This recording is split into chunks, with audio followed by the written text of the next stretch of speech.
Welcome to this explainer.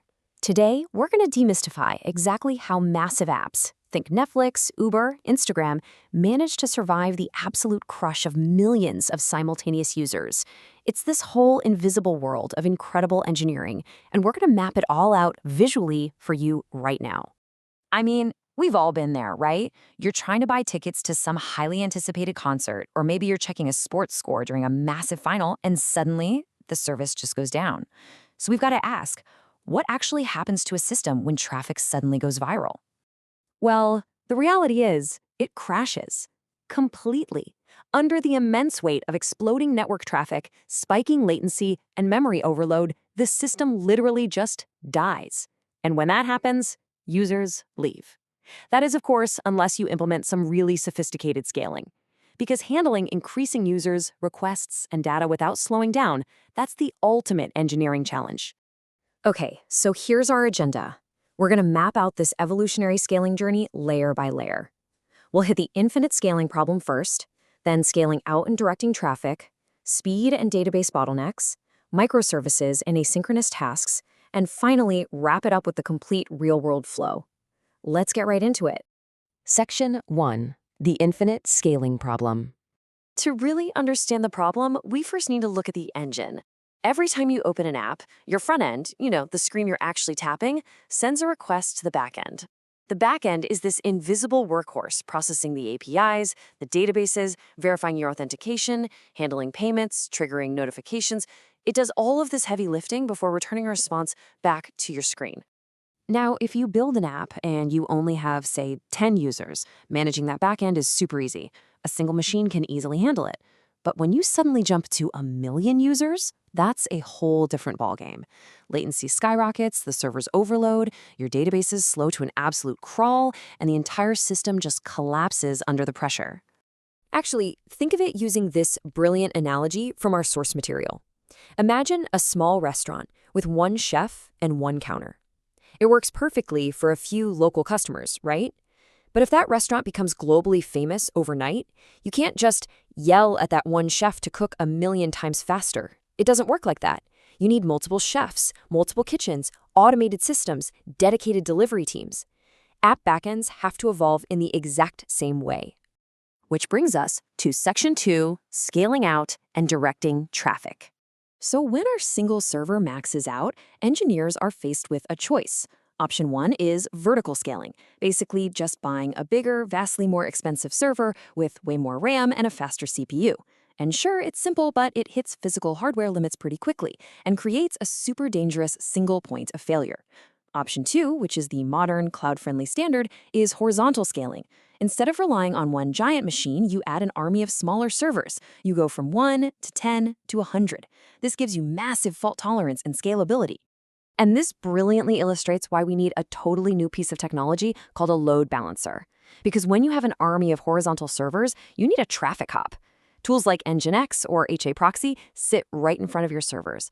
So as millions of users pour in, the load balancer evenly distributes that incoming traffic across your fleet. It performs health checks and essentially prevents any single server from catching on fire. But, there is a catch here. For load balancers to seamlessly bounce your request to any available machine, our servers absolutely must be stateless. What does that mean? It means the server processing your request does not hold your personal session data permanently on its local hard drive. It can't.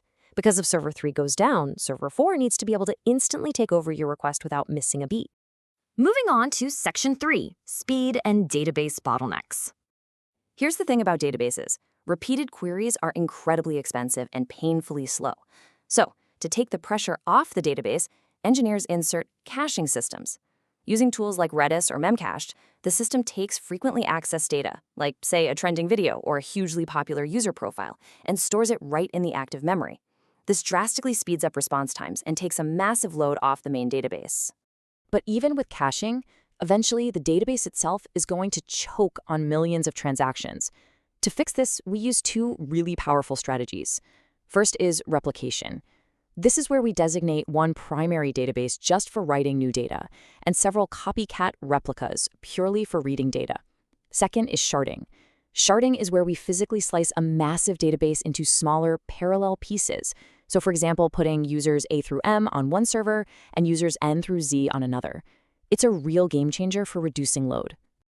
All right, Section 4, microservices and asynchronous tasks. In the old days, apps were built as one giant, tangled code base, a total nightmare to manage. But today, we use a microservices architecture. We literally slice the giant backend into smaller, independent mini-apps. So you have one dedicated service just for authentication, another just for payments, maybe another for notifications. They're all managed and routed securely through an entry point called an API gateway, using tools like Kong. This means if, say, the payment system gets slammed and needs more power, you can scale it entirely independently without touching the notification system. And microservices also allow us to handle slow, heavy tasks without freezing the app for the user. Imagine you're uploading a massive video.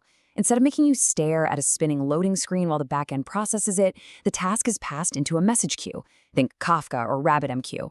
The queue just holds the task there until specialized background workers can pick it up and process it asynchronously. So you get an instant success message while all the heavy lifting happens quietly behind the scenes. Let's pull it all together. Section 5, the complete real-world flow. Take an action as simple as an Instagram photo upload. In just a matter of milliseconds, your image hits the load balancer, which routes it through the API gateway. Then, a microservice authenticates you, stores the image, updates the cache, and saves the metadata in a database. Meanwhile, a message queue triggers a background worker to compress that image and update your friends' feeds. Finally, the whole thing is pushed out to a content delivery network, a CDN like Cloudflare, which distributes copies of the content globally. So a user in London and a user in Tokyo both see it instantly with zero latency. But you know what the true magic is? This entire ecosystem is automated. When a massive, sudden traffic spike hits, say during an IPL match or a huge concert ticket release, cloud systems use auto-scaling. They use lightweight, isolated environments called Docker containers and an orchestration tool called Kubernetes to instantly launch hundreds of new servers. It automatically adapts to the traffic spike completely without human intervention. So looking at this, the crucial takeaway here is that this vast alphabet soup of technologies, whether it's Nginx balancing the load, Redis handling the cache, Cassandra databases sharding data, or Grafana monitoring the system's overall health, they all serve a very specific, distinct purpose in keeping the system alive, humming, and fault-tolerant. It truly is a fascinating, invisible ecosystem, isn't it? I mean, we so often take for granted just how much brilliant engineering goes into a single tap on a piece of glass. So, I leave you with this. The next time you tap Upload on your phone, will you think of the invisible army of servers, queues, and databases working tirelessly behind the scenes?